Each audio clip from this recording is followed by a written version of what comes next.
जब भी कोई स्पाइन सर्जन पेशेंट को सर्जरी एडवाइस करता है, स्पाइन सर्जरी एडवाइस करता है, हमारे केस में अगर मैं किसी पेशेंट को एंडोस्कोपिक स्पाइन सर्जरी एडवाइस करता हूँ तो कोई भी मरीज तुरंत हाँ नहीं बोलता।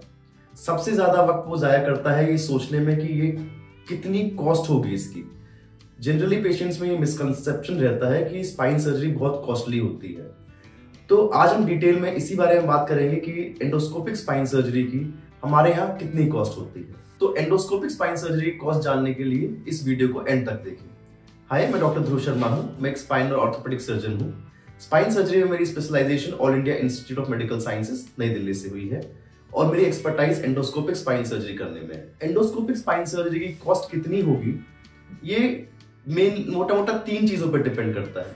एक तो पेशेंट फैक्टर, एक डॉक्टर्स का फैक्टर, तीसरा इंफ्रास्ट्रक्चर का फैक्टर। अगर मैं पेशेंट फैक्टर की बात करूं तो अगर आपकी जो डिपेंड करता है कि आपको बीमारी क्या है, आपको स्लिप डिस्क है या स्टेनोसिस है या फिर स्पॉन्डाइलोलिस्थेसिस है। दूसरी चीज, आपको कितने लेवल्स की प्रॉब्लम है, सिंगल लेवल की सर्जरी है या 2 लेवल की सर्जरी है। जैसे ही कॉम्प्लेक्सिटी बढ़ती है किसी बीमारी की वैसे ही इसकी कॉस्ट भी बढ़ जाती है। जैसे ही सर्जिकल लेवल बढ़ते हैं वैसे ही इसकी कॉस्ट भी बढ़ जाती है। अगर हमको केवल L4 L5 भी करनी है तो कॉस्ट थोड़ी कम रहेगी। L4 L5 L5 S1 दोनों की करनी है तो कॉस्ट ज्यादा रहेगी। दूसरा जो फैक्टर जिसपे सर्जरी की कॉस्ट डिपेंड करती है वो होती है डॉक्टर की फैक्टर। मतलब डॉक्टर की क्वालिफिकेशन क्या है, डॉक्टर ने उस सर्जरी को करने के लिए कहाँ से ट्रेनिंग ले रखी है, कितनी ट्रेनिंग ले रखी है और उसका पुराना एक्सपीरियंस कितना है, मतलब उसने कितनी सर्जरीज एंडोस्कोपी के लिए ऑलरेडी कर रखी है। तीसरा जो फैक्टर जिसपे कॉस्ट डिपेंड करती है वो है आपका इंफ्रास्ट्रक्चर। मतलब किस जगह पे सर्जरी हो रही है, जहाँ पे अस्पताल में जहाँ पे सर्जरी हो रही है उसका इंफ्रास्ट्रक्चर कैसा है और वो अस्पताल कौन से शहर में है। फॉर एग्जाम्पल, अगर कोई सर्जरी दिल्ली में होती है, गुड़गांव में होती है तो ऑफकोर्स उसकी कॉस्ट ज्यादा रहती है।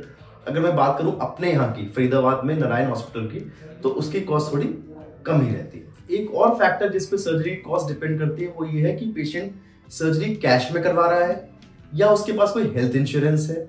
एक तीसरी वैरायटी होती है कि किसी पेशेंट के पास सेंट्रल गवर्नमेंट का जैसे CGHS का कार्ड है या ECHS का कार्ड है, एक्स सर्विसमैन जो आर्मी से होते हैं, या किसी ESI पैनल पे आता है। इस पे भी सर्जरी की कॉस्ट डिपेंड करती है। अब मैं बताऊंगा कि अगर कोई कैश का पेशेंट है जो हमारे यहाँ पे फरीदाबाद नारायण हॉस्पिटल में सर्जरी करवाता है तो उसकी कितनी कॉस्ट रहती है। अगर कोई पेशेंट है जिसको सिंगल लेवल स्लिप डिस्क का इलाज ऑपरेशन करवाना है तो उसकी कॉस्ट अराउंड 1 लाख रहती है।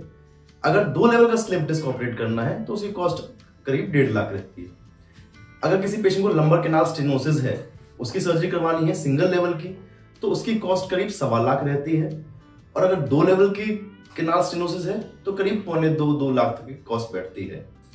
अगर किसी पेशेंट को स्पॉन्डाइलोलिस्थेसिस का इलाज करवाना है तो उसके अंदर एडिशनली हमें स्क्रूज और केस डालने पड़ते हैं, उसकी कॉस्ट करीब 2.5 लाख की रहती है। अगर वहीं कोई पेशेंट मेडिकल इंश्योरेंस का है तो ये बड़ी क्लियर सी बात है कि मेडिकल इंश्योरेंस के अंदर स्लिप डिस्क का या फिर डिकम्प्रेशन का या फिर स्पाइन फिक्सेशन की कॉस्ट होती है वो पैकेजेस के अंदर रहती है और वो पैकेजेस ऑलरेडी फिक्स्ड रहते हैं। अगर कोई पेशेंट गवर्नमेंट पैनल से है, जैसे CGHS से है या ECHS से है या ESI से है, तो सिमिलरली उसके अंदर भी पैकेजेस रहते हैं, वो फिक्स्ड पैकेजेस गवर्नमेंट की तरफ से रहते हैं और उतना ही उसका बिल बनता है। जैसे मैंने बताया कि सर्जरी के पैकेजेस दिए जाते हैं तो आपके लिए जानना बहुत जरूरी है कि पैकेजेस के अंदर क्या क्या इंक्लूडेड रहता है।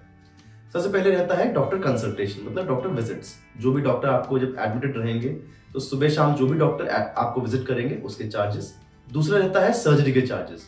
अब सर्जरी के चार्जेस के अंदर OT के चार्जेस, जो भी सामान OT के अंदर यूज होता है उसके चार्जेस इंक्लूड रहते हैं। सर्जन की फीस, एनेस्थेटिस्ट की फीस, जो सर्जिकल असिस्टेंट्स रहते हैं उनकी फीस इसके अंदर इंक्लूड रहती है। और अगर कोई इम्प्लांट डलता है तो वो भी इस पैकेज के अंदर इंक्लूड रहता है। जो नेक्स्ट चीज इस पैकेज के अंदर रहती है वो होती है स्टे चार्जेस, जिसके अंदर आपके admission charges, pre anaesthetic checkup के चार्जेस, एक मिनिमल सा बेड चार्ज जो हम चार्ज करते हैं, जो सुबह शाम आपको जूनियर डॉक्टर्स देखते हैं उसके चार्जेस, नर्सिंग चार्जेस, जो आपको एडमिशन के दौरान जो दवाइयां चलती हैं उसके मेडिसिन के चार्जेस, ये सब कुछ इसके अंदर इंक्लूडेड रहता है। अगर आपको स्लिप डिस्क की सर्जरी करते हैं हम लोग तो हम जनरली 1 दिन का स्टे करते हैं, और अगर आपको कोई स्पॉन्डाइलोलिस्थेसिस की फिक्सेशन करते हैं तो जनरली 2 दिन का स्टे रहता है। तो इस स्टे के दौरान हम फिजियोथेरेपी भी करवाते हैं और आपको मील्स भी प्रोवाइड करते हैं, उसके चार्जेस भी पैकेज के अंदर इंक्लूडेड रहते हैं। मैं बिल्कुल ट्रांसपेरेंट बात करता हूं तो इसलिए आपको ये जानना भी जरूरी है कि इस पैकेज के अंदर क्या इंक्लूडेड नहीं रहता, जिसको ऑफन लोग कहते हैं कि हिडन चार्जेस। आपके सर्जरी से पहले जो भी आपके इन्वेस्टिगेशंस होते हैं, ब्लड टेस्ट, एक्सरे, ईसीजी या फिर एमआरआई, वो इसके अंदर इंक्लूडेड नहीं रहती है। डिस्चार्ज के बाद जो आपको दवाइयां प्रिस्क्राइब की जाती हैं, जो मेडिसिन आपको घर पे खानी है, वो इसके अंदर इंक्लूडेड नहीं रहती है। सर्जरी के बाद आपको एक बेल्ट प्रिस्क्राइब की जाती है जिसको एलएस बेल्ट कहते हैं, वो इसके अंदर इंक्लूडेड नहीं रहती। एंडोस्कोपिक स्पाइन सर्जरी में जनरली 2 पोस्ट ऑपरेटिव विजिट्स चाहिए होती हैं। एक तो ड्रेसिंग चेक कराने के लिए, एक सूचर रिमूवल के लिए। इसके एडिशनल चार्जेस रहते हैं करीब 1000 रुपीज पर विजिट। करीब 1 महीने के लिए आपको फिजियोथेरेपी भी चाहिए होती है, इसके चार्जेस भी एडिशनल रहते हैं। इसके charges around 800 to 1000 rupees per session रहते हैं। अगर आपके पास कोई मेडिकल इंश्योरेंस है तो जनरली जो ये चार्जेस पैकेज के अंदर नहीं होते, ये आपको रिइंबर्स हो जाते हैं।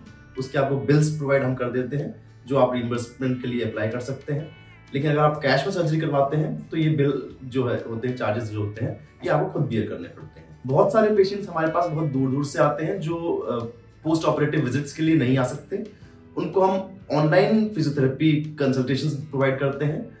वो अपनी ड्रेसिंग और स्टिच रिमूवल घर के आसपास कहीं ऑर्थोपेडिशियन से करवा सकते हैं और वो जनरली हमसे फोटो शेयर कर लेते हैं और उनको अकॉर्डिंगली हम गाइड करते हैं। तो जैसे मैंने पहले भी बताया है कि जो एंडोस्कोपिक स्पाइन सर्जरी है वो ओपन स्पाइन सर्जरी से करीब 25-30% कॉस्टली लगती है, लेकिन ये अपफ्रंट कॉस्ट है जो आपको कॉस्टली लगती है। लेकिन अगर आप लॉन्ग टर्म में देखें तो डेफिनेटली एंडोस्कोपिक स्पाइन सर्जरी ज्यादा कॉस्ट इफेक्टिव होती है।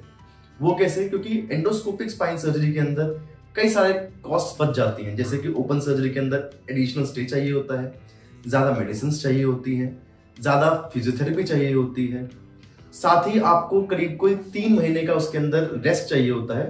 जो 3 महीने के आपके वर्क वेजेस हैं, जो आपकी सैलरी है, वो आपको उतना लॉस सफर करना पड़ता है। ये रिसर्चेस में भी और स्टडीज में भी साबित हो चुका है कि endoscopic spine surgery open spine surgery से ज्यादा कॉस्ट इफेक्टिव है। अगर कंटेंट अच्छा लगता है तो कमेंट्स में प्लीज मुझे जरूर बताएं कि आपको कैसा लगा इस वीडियो को देख के। अगर आप भी किसी स्पाइन प्रॉब्लम से सफर करते हैं तो आप नीचे दिए गए नंबर पर कॉन्टैक्ट कर सकते हैं, अपनी एमआरआई शेयर कर सकते हैं और हमारी टीम आपको जल्दी से जल्दी रिप्लाई करेगी। Thank you so much.